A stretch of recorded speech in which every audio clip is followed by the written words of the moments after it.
सामुदायिक स्वास्थ्य केंद्र के आउटसोर्स कर्मियों का वेतन न मिलने से हड़ताल, अस्पताल की सेवाएं प्रभावित। पेटरवार सामुदायिक स्वास्थ्य केंद्र पेटरवार में rider security service private limited के माध्यम से नियुक्त लगभग 90 आउटसोर्स कर्मियों को बीते 6 माह से वेतन नहीं मिला, जिससे उनकी आर्थिक स्थिति अत्यंत दयनीय हो गई है। होली के पूर्व वेतन भुगतान का आश्वासन मिलने के बावजूद राशि जारी नहीं की गई, जिससे नाराज कर्मियों ने मंगलवार से अनिश्चितकालीन धरना शुरू कर दिया। हड़ताल के कारण अस्पताल की स्वास्थ्य सेवाएं बुरी तरह प्रभावित हो गई है। आउटसोर्स कर्मियों ने बताया कि वेतन न मिलने के कारण उनका गुजारा करना मुश्किल हो गया है। होली जैसे बड़े पर्व पर भी वेतन नहीं मिलने से कर्मचारियों में गहरी नाराजगी है। उनका कहना है कि वे दिन रात अस्पताल में अपनी सेवाएं देते हैं, लेकिन 6 महीने से वेतन नहीं मिलने के कारण वे गंभीर आर्थिक संकट का सामना कर रहे हैं। आउटसोर्स कर्मचारियों ने प्रशासन से शीघ्र वेतन भुगतान सुनिश्चित करने की मांग की है, ताकि वे आर्थिक संकट से बाहर आ सकें और अपनी सेवाएं सामान्य रूप से जारी रख सकें। आउटसोर्स कर्मियों की हड़ताल के कारण सामुदायिक स्वास्थ्य केंद्र पेटरवार की अस्पताल व्यवस्था चरमरा गई है। कर्मचारियों के कार्य बहिष्कार से मरीजों को इलाज में परेशानियों का सामना करना पड़ रहा है। हड़ताली कर्मचारियों ने चेतावनी दी है कि अगर शीघ्र वेतन भुगतान नहीं किया गया तो वे अनिश्चितकालीन हड़ताल जारी रखेंगे। इससे अस्पताल की सेवाएं पूरी तरह ठप हो सकती हैं। आउटसोर्स कर्मियों ने मामले पर सामुदायिक स्वास्थ्य केंद्र के प्रभारी कुंदन राज को ज्ञापन सौंपा। मामले पर डीपीएम बोकारो ने आउटसोर्स कर्मियों के वेतन का मामले को जल्द से जल्द सुलझाने की बात कही है। उन्होंने कहा कि कंपनी से बाकी गई है, जिससे मानदेय मामला को सुलझाया जा सके। हम लोगों को 8 महीना का सैलरी नहीं मिला है और हम लोग का पीएफ भी ईएसआई भी हम लोग का नहीं कट रहा है। हम लोग को बहुत दिक्कतों का सामना करना पड़ रहा है और सबसे ज़रूरी बात है कि 8 महीना से हम लोग को सिर्फ संतावना में मिल रहा है कि आप लोग को सैलरी दे दिया जाएगा, लेकिन अभी तक नहीं मिला है। और दिया भी गया तो सिर्फ 1 महीना का सैलरी दिया गया है, वो भी हम लोग को सभी को समानता की नज़रों से नहीं देखा जा रहा है। बोकारो सदर में उन लोगों की सारी पेमेंट हो गई है, लेकिन हम लोग के यहाँ कितने गोमिया हो गए, पेटवार हो गए, कसमार हो गए, वहाँ पर कहीं भी पेमेंट नहीं हुआ है। लेकिन हमारे जो कार्य को जो बनता है, जो मूल अधिकार जो बनता है, वो अधिकार हमको नहीं मिल पा रहा है।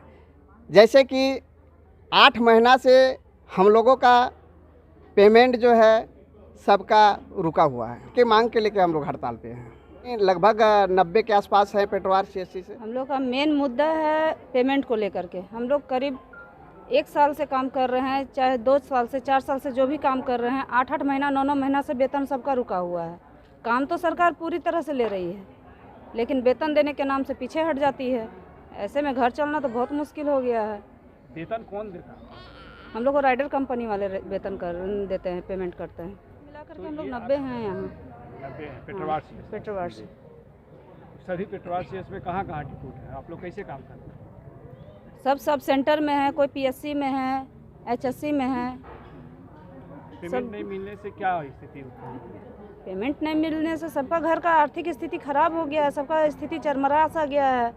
मान के चलिए इतना बड़ा त्यौहार के टाइम में भी 1 महीना का वेतन दे करके और शांत बैठ गए। कहीं कहीं 2-2, 3-3 महीना का वेतन हो रहा है और हम लोग का 1 ही महीना का वेतन दिया जा रहा है, उसमें पीएफ वगैरह भी नहीं दिया जा रहा है।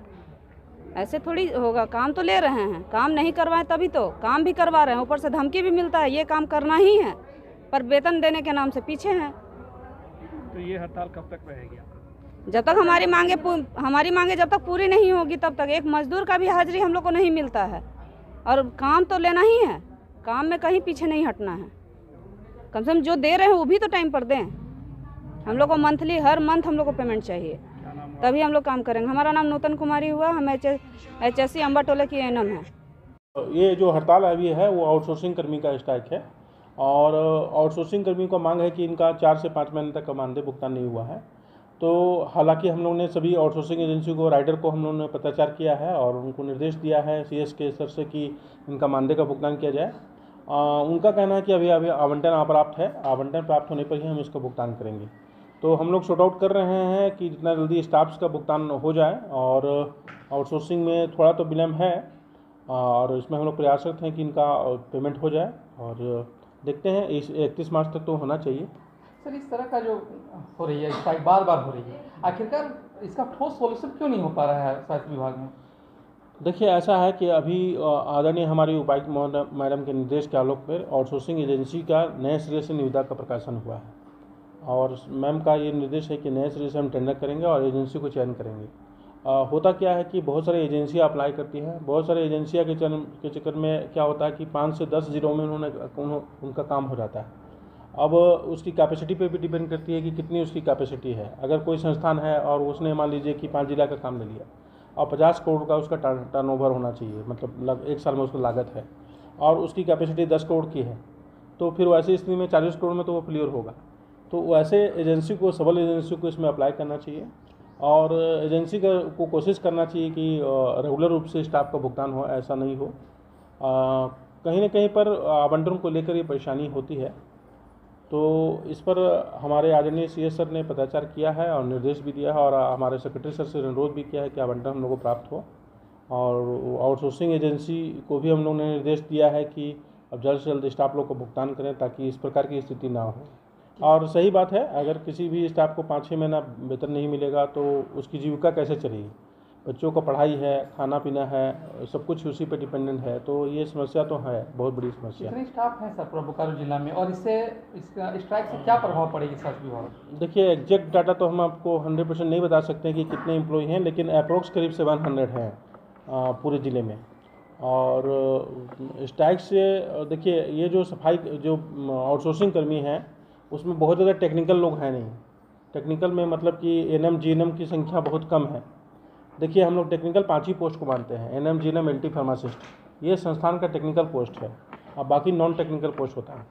तो ये इसमें बहुत कम मात्रा में टेक्निकल पोस्ट हैं। इसमें सफाई कर्मी और सुरक्षा कर्मी ज़्यादा होते हैं, तो उनका सफाई व्यवस्था पूरी तरह से उन पर डिपेंडेंट है। और रेगुलर कर्मी रिटायर करते जा रहे हैं, नया अपॉइंटमेंट हो रहे हैं, NHM में 4th ग्रेड का सीट है नहीं, तो ये आउटसोर्सिंग व्यवस्था में काम चल रही है।